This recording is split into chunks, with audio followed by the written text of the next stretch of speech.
Assalamualaikum warahmatullahi wabarakatuh. Hai teman-teman, bagaimana kabar antum hari ini? Ustaz doakan semoga kita semua berada dalam lindungan Allah Subhanahu wa taala dan selalu diberkahi oleh Allah. Amin ya rabbal alamin. Nah, teman-teman, kita kembali pada pembelajaran hari ini, yaitu pada pembelajaran kedua bersama Ustaz ya. Nah, teman-teman, hari ini kita akan bahas tentang antum akan Ustaz ajak untuk menentukan cara membaca peta melalui simbol. Kemudian antum juga nanti akan Ustaz ajak untuk melihat kondisi ruang yang ada di Sumatera Barat, kondisi ruang daerah yang ada di Sumatera Barat. Kemudian kita juga akan membahas tentang keberagaman karakteristik individu, serta antum juga akan saja nanti melihat apa saja manfaatnya dari keberagaman karakteristik individu itu.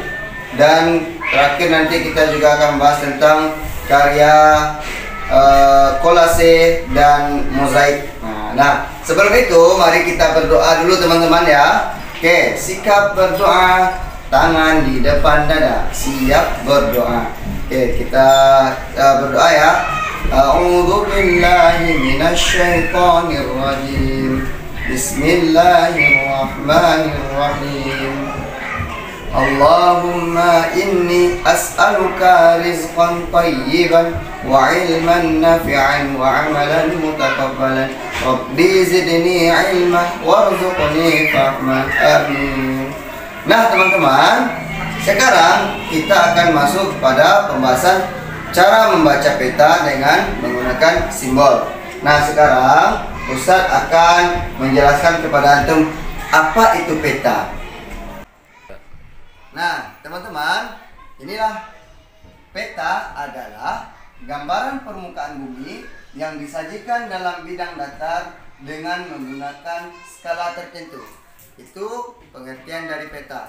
Bisa antum lihat di sebelah sini teman-teman. Ini merupakan contoh dari peta Negara Kesatuan Republik Indonesia. Ini dia bentuk peta ini teman-teman.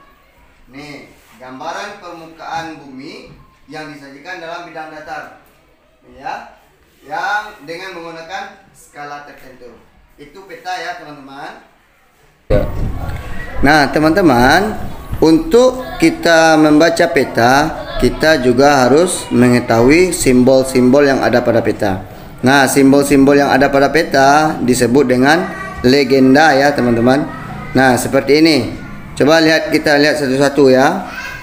Ini yang simbol peta, yang ada peta putih di tengah, itu merupakan simbol ibu kota provinsi teman-teman. Kemudian gambar yang di bawahnya itu, simbol yang di bawahnya merupakan simbol kota. Kemudian selanjutnya ada simbol ibu kota kabupaten. Dia ada lingkaran bulat. Kemudian ada pusatnya itu warna putih, titik putih di tengah. Kemudian selanjutnya ada simbol kota kecamatan. Ini disimbolkan dengan warna merah, bulat merah kecil. Kemudian ada juga simbol gunung api yang aktif nih teman-teman. Nih disimbolkan dengan segitiga yang berwarna merah. Kemudian ada lagi simbol gunung api yang tidak aktif, ada disimbolkan dengan segitiga berwarna hitam. Kemudian sungai yang di bawahnya ada danau, bisa dilihat ya teman-teman. Kemudian kita lihat di sini ada simbol batas provinsi. Ya, ini dia simbol batas provinsi. Simbolnya agak garisnya agak tebal, ada garis putus-putus dan ada garis panjang yang tebal. Beda dengan simbol batas kota atau kabupaten. Ini dia. Kalau batas kabupaten atau kota, simbolnya itu hanya garis-garis tipis saja, tidak tebal seperti batas provinsi. Kemudian ada juga ke sini kita lihat simbol dari bandara internasional atau domestik. Kalau di Sumatera Barat itu ada di BIM, Bandara Internasional Minangkabau. Nah, ini ada simbolnya kalau di peta, nanti kita lihat. Nah teman-teman, sekarang mari kita lihat pada peta Provinsi Sumatera Barat. Ini peta Provinsi Sumatera Barat ya teman-teman. Nanti antum juga bisa lihat di Google atau di modulnya juga ada teman-teman. Nah dilihat, kita lihat ya, kita baca simbol yang ada pada peta Sumatera Barat ini. Kita lihat yang pertama ini teman-teman. Ini tadi merupakan simbol ibu kota provinsi. Nah, ada tulisannya di sini Kota Padang. Nah, ya seperti ini ya teman-teman. Ini ibu kota provinsi. Kemudian kita lihat simbol kota. Nah, kita lihat nih yang Ustaz tunjuk ini. Ini merupakan simbol kota. Di sini ada namanya Kota Pariaman. Kemudian kita lihat simbol ibu kota kabupaten. Nah, seperti ini dia teman-teman. Nih, yang ada di ujung pena Ustaz ini. Ini merupakan simbol untuk ibu kota Kabupaten Solok. Nah, ini apanya? Simbolnya. Kemudian kita lihat lagi teman-teman. Di sini ada juga simbol untuk bandara domestik atau internasional. Ini dia. Ini yang ada di Bandara Internasional Minangkabau. Nah, seperti ini ya lambangnya teman-teman. Kemudian ada lagi nih simbol untuk batas wilayah provinsi. Nah, nih yang seperti saya sebutkan tadi ya teman-teman, garis tebal. Nih ada yang garis panjang, kemudian ada garis putus-putus. Nah, itu ya. Nih, di sini ini merupakan lambang dari batas provinsi Sumatera Barat. Kalau kita lihat di sini di bawah sini, ini merupakan batas provinsi Sumatera Barat dengan provinsi Jambi. Kalau sebelah sininya itu masuk ke provinsi Jambi. Kemudian di sini juga ada batas kabupaten kota. Garisnya tipis dan ada juga garis panjang dan garis putus-putus kecil. Nah, teman-teman, di Sumatera Barat itu kondisi ruangnya terdapat ada 19 kabupaten kota. Nah teman-teman, ini adalah nama dari 19 kabupaten kota yang ada di Sumatera Barat. Nah, masing-masing kabupaten kota itu atau daerah itu memiliki karakteristik ruang masing-masing. Nah, Ustaz akan sebutkan ada 3 karakteristik ruang yang ada pada Sumatera Barat. Yang pertama ada daerah pesisir, kemudian ada dataran rendah, dan juga ada dataran tinggi. Mari kita lihat yang ada di peta ini teman-teman. Dari daerah pesisir terlebih dahulu kita lihat ya. Nih kalau daerah pesisir bisa antum lihat pada nih yang berdekatan dengan laut. Ini seperti Kota Pariaman, itu warna yang ada di peta ini terlihat warnanya warna hijau. Hijaunya agak pekat teman-teman. Itu merupakan daerah pesisir. Kemudian kita lihat juga daerah dataran rendah. Kalau dataran rendah bisa kita lihat seperti daerah Kabupaten Sijunjung. Ini warnanya hijau juga, tapi hijaunya agak cerah. Hijau agak cerah dibanding dengan dataran daerah pesisir teman-teman.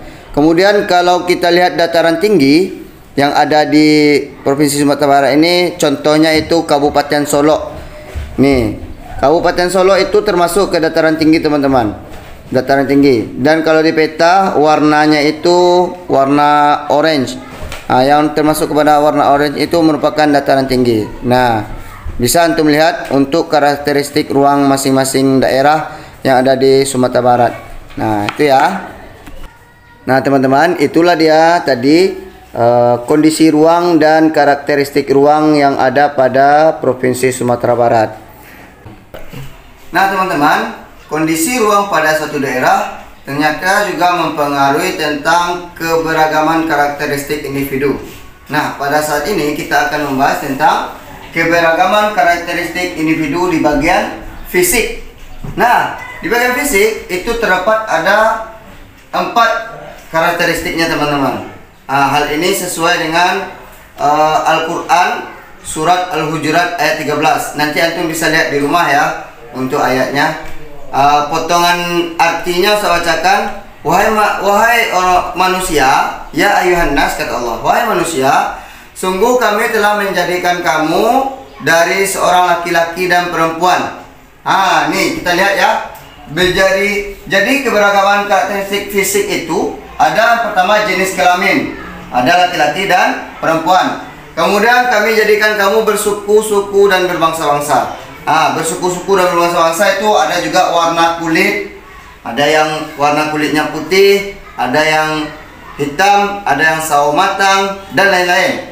Kemudian bentuk dan warna rambut. Ada yang rambutnya itu ada yang keriting, ada yang lurus, kemudian ada yang ikal. Kemudian ada warna rambutnya, ada yang pirang, ada yang hitam, ada lagi yang warna rambutnya itu warna coklat, dan banyak lagi warna rambut teman-teman. Itu ya. Kemudian ada juga tinggi dan berat badan. Ada orang itu yang memiliki tubuh tinggi, ada yang memiliki tubuh rendah. Kemudian beratnya ada yang kurus, ada yang gemuk. Itu merupakan keberagaman karakteristik fisik teman-teman. Kemudian apa manfaat dari keberagaman karakteristik fisik itu? Yang pertama bisa kita lihat untuk menunjukkan identitas bangsa. Nih, menunjukkan identitas bangsa. Kita bisa lihat orang Eropa memiliki tubuh yang tinggi dan warna kulitnya yang putih serta rambutnya pirang. Bisa kita lihat dari sana. Itu. Kemudian kalau kita lihat juga orang Asia itu cenderung tubuhnya itu lebih pendek, kemudian apalagi warna kulitnya agak sawo matang, kemudian apalagi ya, badannya pendek, rambutnya juga, rambutnya ada yang lurus, ada yang ikal. Kemudian alat pemersatu bangsa. Nih, yang kedua manfaatnya ya, alat pemersatu bangsa. Di negara kita Indonesia ada yang mengatakan Bhinneka Tunggal Ika. Slogan kita ya, Bhinneka Tunggal Ika. Walaupun berbeda-beda tetapi tetap satu juga. Nah, kita lihat perbedaan kita yang lebih jelas teman-teman, antara kita orang Sumatera Barat berbeda dengan orang Papua misalnya kan, dari segi warna kulit, kemudian dari bentuk rambut dan warna rambutnya juga hampir berbeda. Kemudian yang manfaat ketiga adalah memupuk toleransi. Nah teman-teman, dalam kita bergaul tentu kita memiliki perbedaan karakteristik fisik ini. Nah, apakah antum boleh mencela teman yang berbeda karakter fisiknya dengan kita? Tidak boleh. Itu kita memupuk toleransi. Nah itu ya manfaatnya teman-teman, dan masih banyak lagi manfaat yang lain, bisa nanti antum. Inilah dia keberagaman karakteristik fisik dan manfaatnya dalam kehidupan sehari-hari ya. Nah teman-teman, sekarang kita akan melihat tentang karya kolase dan mozaik. Nah sekarang coba antum saksikan video berikut ini.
teman-teman, ini merupakan penugasan untuk mata pelajaran IPS ya. Antum akan membuat peta pikiran tentang Provinsi Sumatera Barat berdasarkan karakteristik ruang masing-masing. Ada dataran tinggi, dataran rendah, dan daerah pesisir.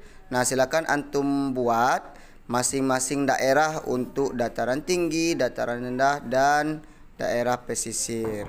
Nah, teman-teman, untuk tugas PKN antum diminta untuk menceritakan karakteristik fisik orang yang ada di lingkungan sekitar.